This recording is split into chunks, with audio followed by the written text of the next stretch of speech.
Bom dia, meus amados irmãos, estamos iniciando mais um devocional. Vamos orar e pedir que o nosso Deus nos abençoe, Pai. Nos ajude agora nesse momento que vamos juntos meditar na sua palavra, que o teu Espírito Santo, de uma forma clara, nos dê bom entendimento e que o entendimento que tenhamos da sua palavra possa produzir em nós uma vida que glorifique o nome do Senhor. Obrigado pelos meus irmãos que se unem conosco nesta comunhão, que eles sejam igualmente abençoados. Pedimos em nome do Senhor Jesus. Amém. Muito bem, meus queridos irmãos, nós estamos no último mês do ano e quem diria que esse ano passaria tão rápido como passou. E aquela visão de restrição, de ficar em casa, para mim, criou uma ideia de que os dias se tornariam mais longos e as horas demorariam mais a passar, mas de uma forma surpreendente, né? O ano passou como um flash e já estamos no último mês do ano e faltando 15 dias para terminar esse ano. Eu sei que somos tentados muitas vezes diante de tantos problemas a nos desiludirmos com a vida e a perdermos a visão de que a vida é um dom maravilhoso e que nós podemos, em todo o tempo, cumprir aquilo que a vida nos diz, regozijar sempre. Eu sei que muitos dos planos que tínhamos, eles foram frustrados. Não conseguimos realizá-los. Eu sei que, independente da pandemia que atravessamos, nós vamos experimentar ao longo da nossa vida frustrações nessa área. Infelizmente, nem sempre conseguiremos realizar tudo o que gostaríamos de realizar. Mas isso não nos impede de sonharmos, como também isto não deve fazer-nos fugir ou deixarmos de viver a vida de uma forma correta. Então, nessa semana vamos falar sobre o tema visão para o futuro. Existe um futuro e ele é certo no sentido da sua existência. Existe um futuro que podemos, quando vivê-lo, perceber que ele é bênção e que vamos vivê-lo em paz. Mas pode haver um futuro de dor, de tristeza, e talvez pior do que aquele que estamos enfrentando. Eu começaria essa reflexão perguntando a você, qual a sua visão para o futuro? De que forma você tem pensado a sua vida? Eu não falo de previsões nem desejos para o futuro, mas sim como você encara e com quais perspectivas você vai encarar o seu futuro. É da vontade de Deus, irmãos, que cada membro do corpo de Cristo seja um homem de visão, seja de qualquer má interpretação, dúvida, desânimo, confusão ou naufrágio na fé. Por isso, quando nós pensamos sobre o futuro, eu creio que, primariamente, devemos considerar, pensar o futuro sobre a perspectiva da fé. Nós cremos que tudo nesta vida é passageiro, mas também cremos que existe uma eternidade. Talvez gostaríamos de pensar e de sonhar em coisas que diz respeito a esta vida, mas sabemos que tudo isso está num campo, num ambiente de muita instabilidade. Muitas das coisas terrenas não conseguiremos ver. Muitas delas, sim, vamos realizar, mas podemos nos frustrar com respeito a esta vida presente. Mas a pergunta, podemos correr o risco de nos frustrar com respeito às perspectivas futuras? Eu creio que não. Podemos até não ver alguns dos nossos sonhos realizados, mas não realizar o nosso sonho e desejo de um dia estarmos no céu. Ou seja, nós temos que ter uma visão para o futuro, e uma visão que inclui andarmos no caminho de Deus. Eu creio que sempre foi assim que o Senhor nos ensinou a ver o futuro. Ele sempre nos ensinou a sermos as pessoas que devemos ser. Amanhã, Ele cuidará. Como então termos uma visão correta para o futuro? Eu creio que somente homens e mulheres de Deus podem ter uma visão correta sobre o futuro. Eu gostaria de, aqui, desenvolver 3 pensamentos ou 3 verdades que podem projetar a nossa vida para o futuro de uma forma assertiva. Primeiramente, vamos considerar e vamos afirmar que o homem de Deus, quando olha para o futuro, ele vê certo. Ou seja, ele tem como atitude ter uma vida assertiva, ou seja, viver de uma forma correta. A Bíblia nos adverte, e por várias vezes nos adverte com respeito ao perigo do erro, de não vivermos de uma forma assertiva. Tiago, capítulo de número 1 e verso de número 16, faz esta afirmação: não erreis, meus amados irmãos. Observe a exortação do escritor Tiago: não erre. Olhe a advertência: cuidado, o erro traz consequências. Como temos falado, nós temos a oportunidade de escolher, porém não escolhemos as consequências das nossas escolhas. Por isso, a advertência da palavra de Deus é: não erre. Pense muito bem antes de fazer. Pense muito bem antes de qualquer decisão. Não erre.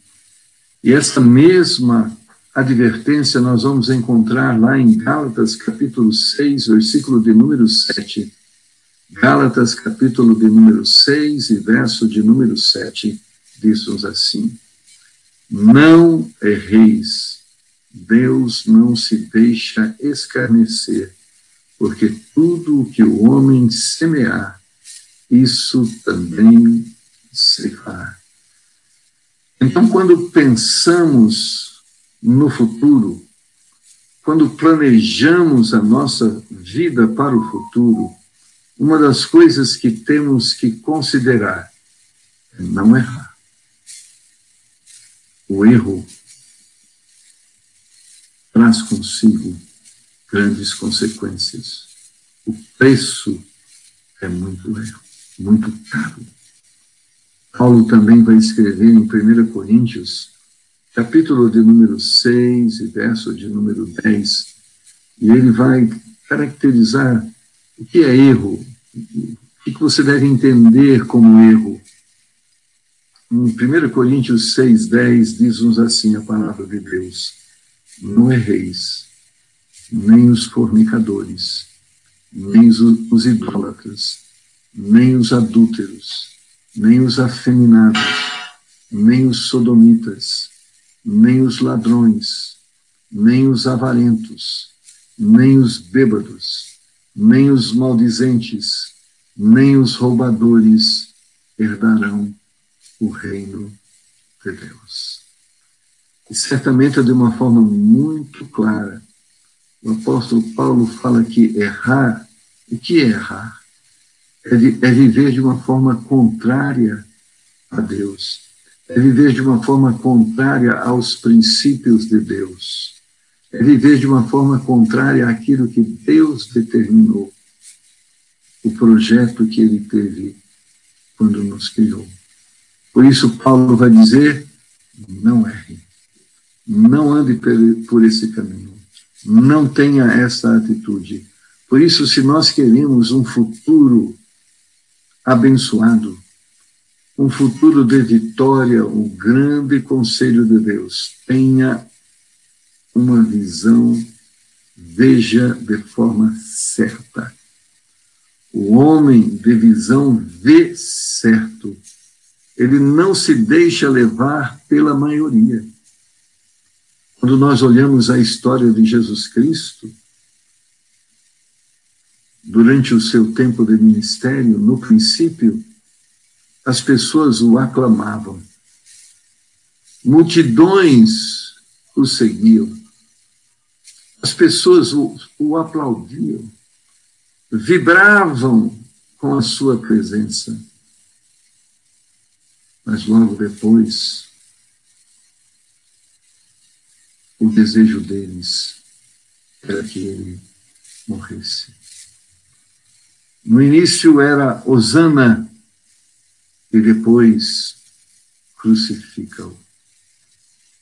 Então, quando queremos ter uma visão certa ou sermos certos, não se iluda.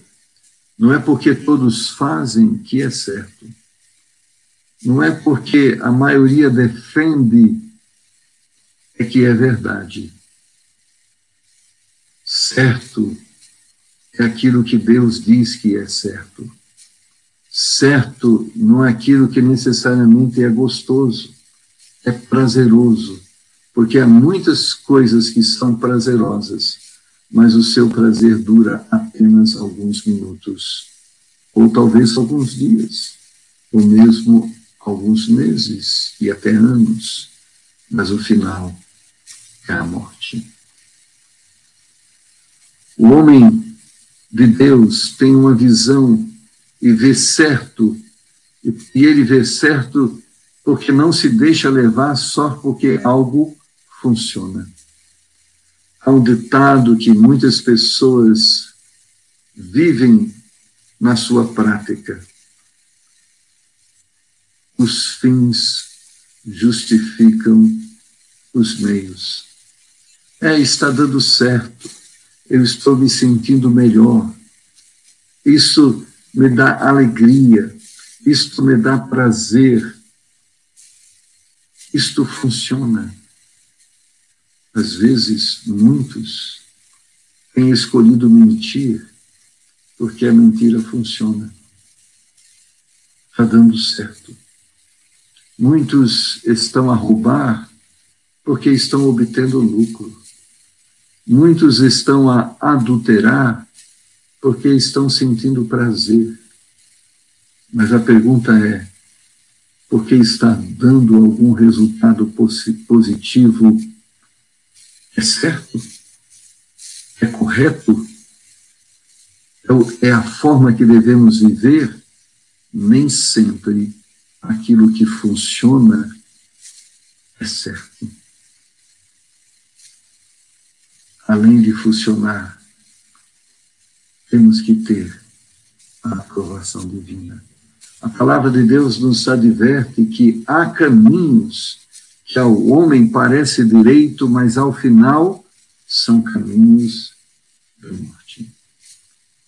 O homem de visão vê certo e não se deixa levar só porque é novidade. Nós temos uma tendência natural de não termos prazer em rotina. Gostamos de novidade. Queremos inovar, queremos ser modernos. Isso me faz lembrar quando Davi quis substituir a forma como Deus determinou para que a arca fosse carregada, e ele quis inovar. Ele fez um carro de boi. Certamente, carro de boi era novidade, modernidade para a sua época. Que tragédia foi usar esta novidade. Nadab e Abiú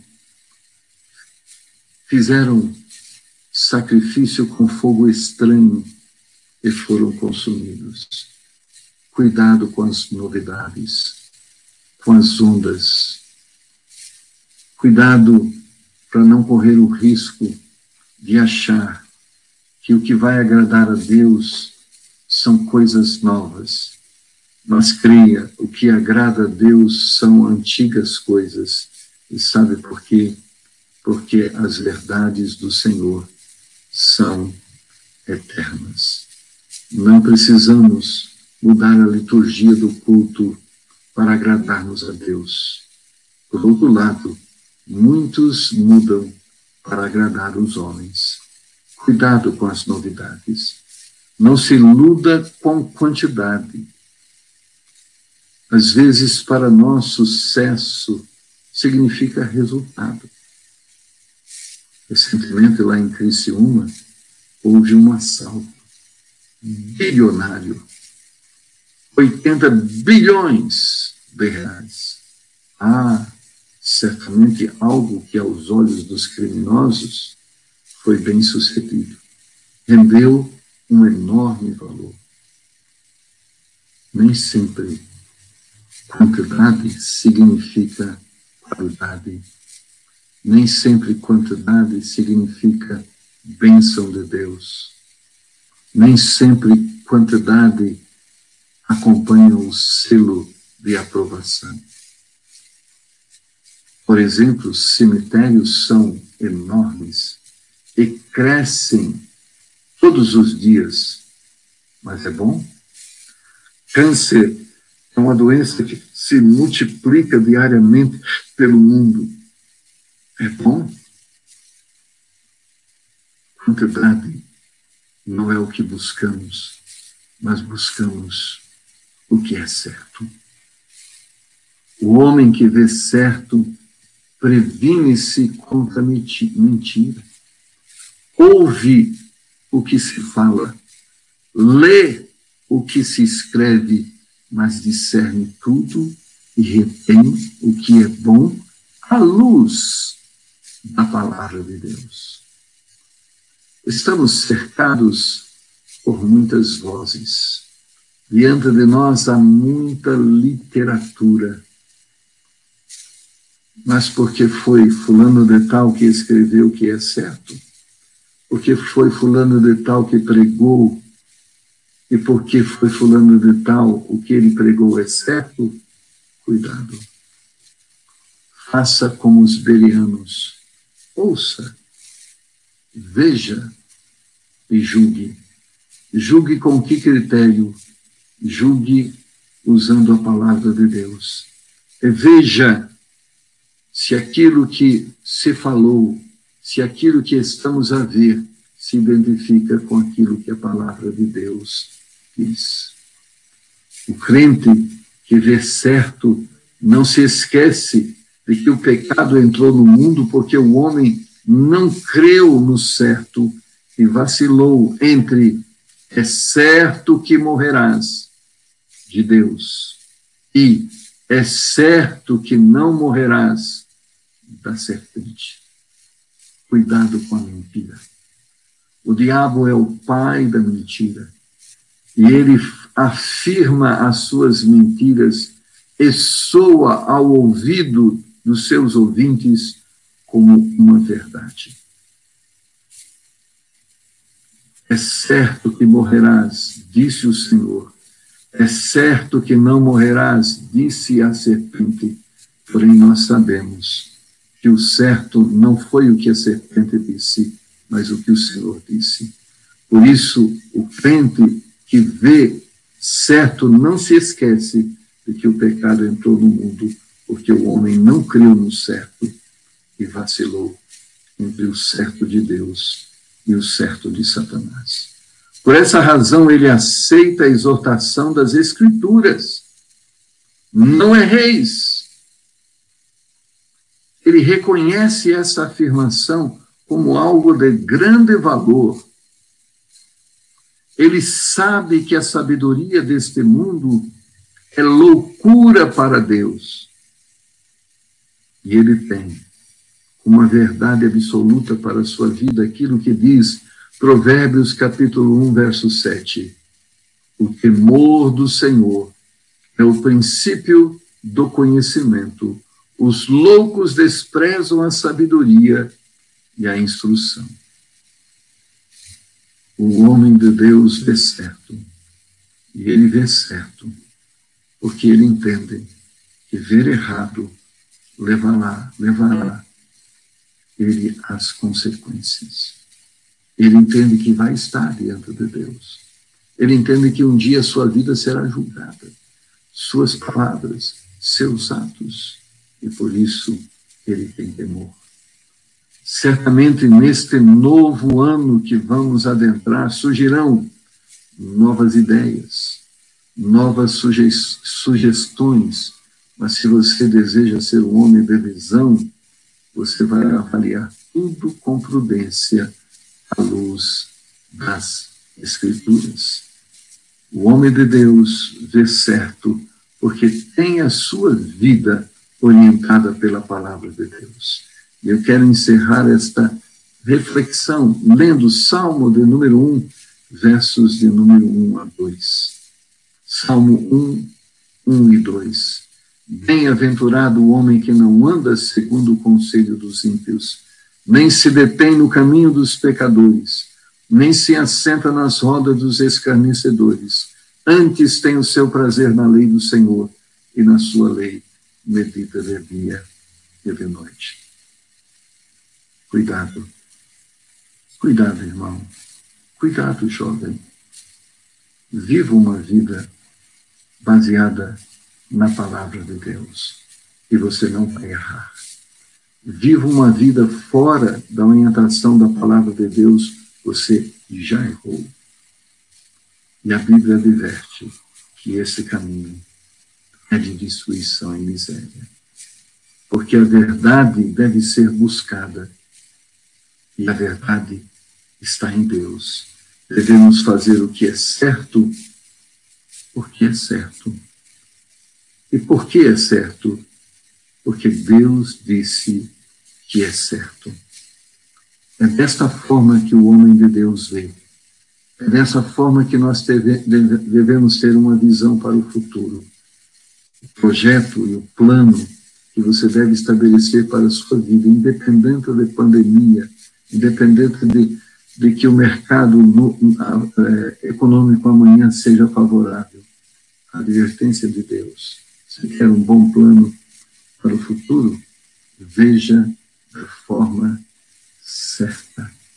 Não erre. E você vai ter uma vida feliz. Siga a orientação de Deus. Deus te ama e quer o melhor para você. Amém? Nós estamos felizes. Obrigado aqui pela paciência de cada irmão, não é, que está agora conectado conosco, e que Deus esteja abençoando a sua vida. E que esta palavra que foi pregada possa certamente te orientar para uma vida melhor. Obrigado por sua companhia continue conosco. Se você entendeu que essa mensagem foi uma bênção para você, dê o seu joinha. Se você entende que ela pode ser uma bênção para outras pessoas, compartilhe. A você que já é um inscrito no nosso canal de YouTube, que alegria ter você conosco. Mas, irmãos, vamos compartilhar e convidar pessoas a se inscreverem, a fazer parte desse canal. Vamos torná-lo a cada dia mais evangelístico, né? Mais abençoador, mais edificante. Amém? Amanhã, às 9 horas, às 8 horas, né, teremos mais uma vez o pastor Alexandre. Eu tenho certeza que será um estudo maravilhoso. Então, que Deus te abençoe e nós estaremos de volta na quarta-feira, fazendo a continuação desse estudo. Que Deus te abençoe e até a próxima oportunidade. Um abraço para todos vocês.